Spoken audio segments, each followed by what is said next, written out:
はいどうも皆さんこんにちは。今回は安土桃山時代についてお話ししていきます。この時代で有名な人物は何といっても織田信長と豊臣秀吉です。安土桃山時代は大きく分けて前半と後半の2つに分けることができ、前半は織田信長の時代、後半は豊臣秀吉の時代と考えることができます。室町幕府滅亡によって安土桃山時代が始まって、信長によって全国統一が進められていきましたが、本能寺の変によって信長が死亡、その後を継いだ秀吉が全国統一を成し遂げるといった流れですね。つまり安土桃山時代というのは久しぶりに国内が統一された時代でもあります。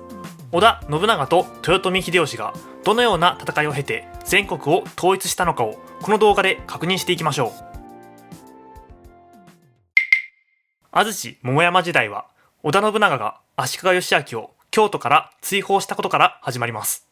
これによって約240年間続いた室町幕府は滅亡し、将軍だった足利義昭は最終的に備後の国、現在の広島県東部へと追いやられてしまいます。ここで注意してほしいのが、室町幕府は滅亡したが足利義昭は生きているという点です。これ以降も足利義昭は各地の大名に声をかけて反信長の活動を続けています。つまりこれ以降の戦いは新しく力を持った織田勢力対足利義昭を中心とした反織田勢力といった構造で見ると分かりやすいでしょ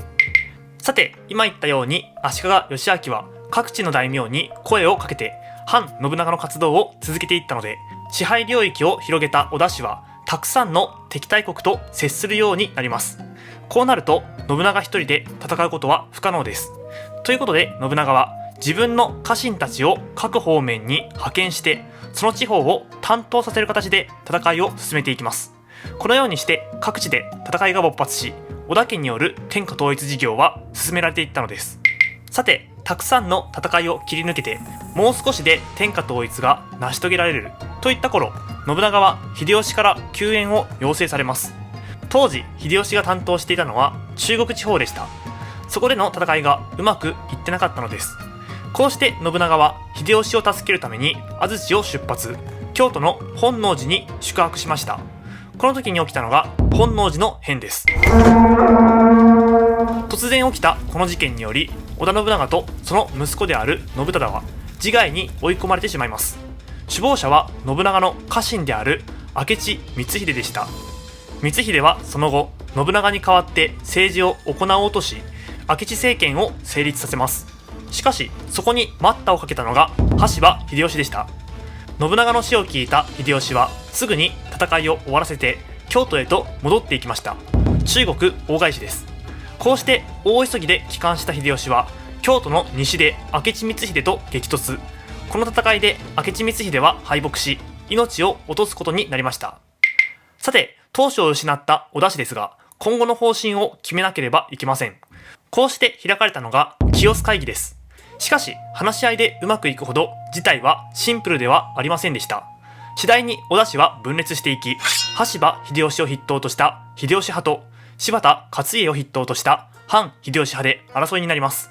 この戦いに勝利したのは秀吉派でしたが、その後勝利した秀吉派はさらに分裂、秀吉派と信雄派でさらに戦いが起こります。このような織田氏内部での争いに勝利したので、秀吉は権力を持つようになっていったのです。こうして力を持った秀吉は信長が進めてきた全国統一事業を受け継いで天下統一を目指していきます。四国の長宗我部氏を降伏させ、九州の島津氏も従えました。最終的には関東の北条氏も従えて、秀吉は全国統一を成し遂げるのです。日本を統一した秀吉が次に目を向けたのは海の向こう側でした。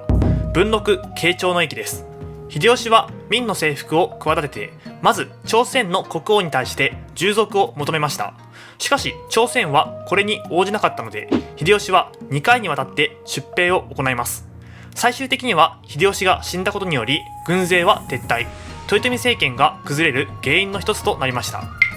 秀吉の死後、その後を継いで政権を握ったのは徳川家康です。秀吉には秀頼という息子がいましたが、当時はまだ幼かったので、だんだんと家康が実権を握るようになったのです。しかしこれに反抗したのが秀吉の恩を受けた石田三成でした。この2人が戦ったのが関ヶ原の戦いです。この戦いに勝利したのは徳川家康。勝者である徳川氏により日本は統治されていくことになり、征夷大将軍となった徳川家康は江戸に幕府を開きます。こうして安土桃山時代は終わり、江戸時代が始まっていくのでした。